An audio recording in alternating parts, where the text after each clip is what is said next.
Hi, I'm Captain Bob. We're going to have some fun today here in my workshop. We have another question from your school, so let's get right to that, okay? This one is pretty important. Can Mars sustain life? Now, I say that's pretty important because NASA has been trying to see if there is life on Mars for a long time now. In fact, the first rover that landed on Mars, well, the first rover looked a lot like Robbie. That's right. Now, that rover was a little bit bigger than this. It was called Sojourner. And the thing is, Sojourner landed and began to explore a little bit around its landing area. So far, we haven't detected life on Mars, but that doesn't mean there isn't life maybe living underground. Not large animals like people or horses or something like that, but small things, small creatures, maybe small microbes that might be living under the surface of Mars. But millions of years ago, we know that Mars once had a lot of water. Let me show you some pictures of what that might have looked like. These pictures show us where water once flowed on Mars. You can see they look like riverbeds and ocean shores.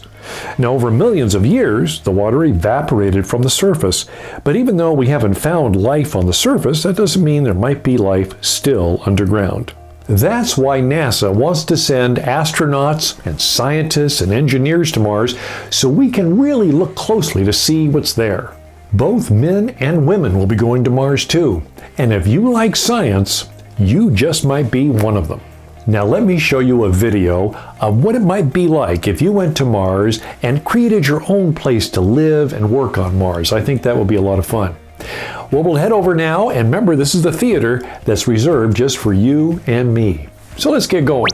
Oh, I forgot about Robbie. That's right. You know he loves going to the movies, and he's always there with us too. Okay, now we can head on over to the movie theater. Come along.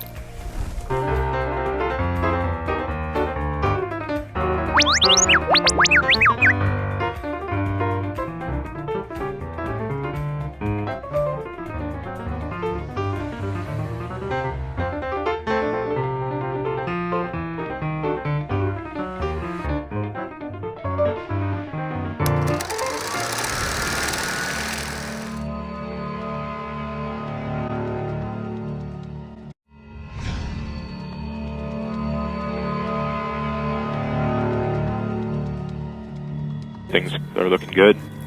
Coming up on entry.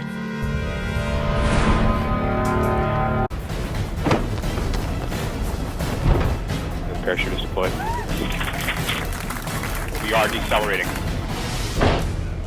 Heat shield has separated. We're found the ground. We're down to 90 meters per second at an altitude of 6.5 kilometers descending. Standing by for back shell separation.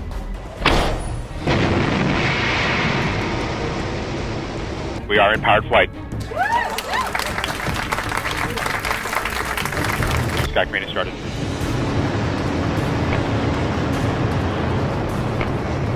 Signal to Odyssey, remain strong.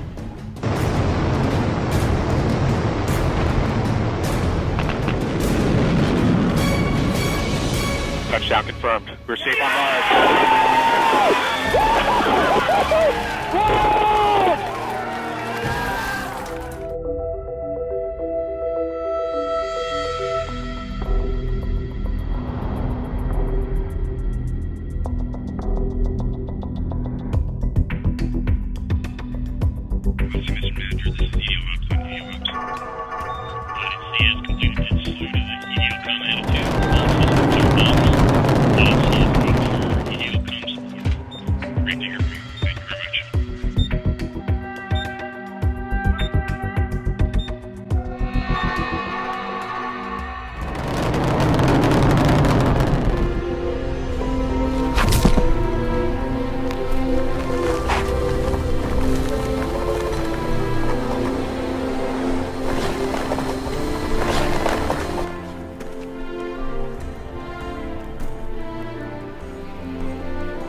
Going to Mars is not Star Trek.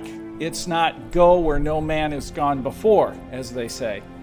It's really all about letting our planetary scientists be the pioneers, be the group that scouts the future and looks at resources that we can use on the planet.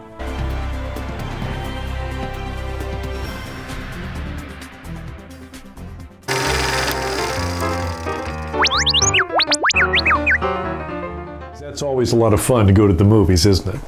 Now, the thing is, of course, that once you get to Mars, you have to build your own base, like we talked about. Well, you know what? There's something you can do at home right now, and I have a project you'll enjoy making. Just go to my website, rocketsandrobots.com, and you'll be able to click on the button that says Projects. Then you go to my website where it has videos, and one of those videos shows you how you can make your own Mars base. Now, this is my model that you'll wind up with making. You see, it has 3 areas to live right here. This area right here, well, that could be where you drive your moon buggy or Mars buggy inside. And then you go through a tunnel that's covered with solar panels on top. And over here maybe is where you'll live. This is where your kitchen will be, in your bedroom, and maybe watch TV or videos over here. And then you go through this tunnel and go over to here. Now this is where your laboratories are, so you can examine what the microbes on Mars might be looking like, what the rocks are like too, and maybe you can even find ice by examining them in that laboratory too. Well, thanks for joining me today on our trip to Mars. Now, you know, you can go to my website, find out lots of other videos too to watch and kind of begin to make some things as well. So this is Captain Bob signing off. And remember, keep exploring, because the future belongs to you.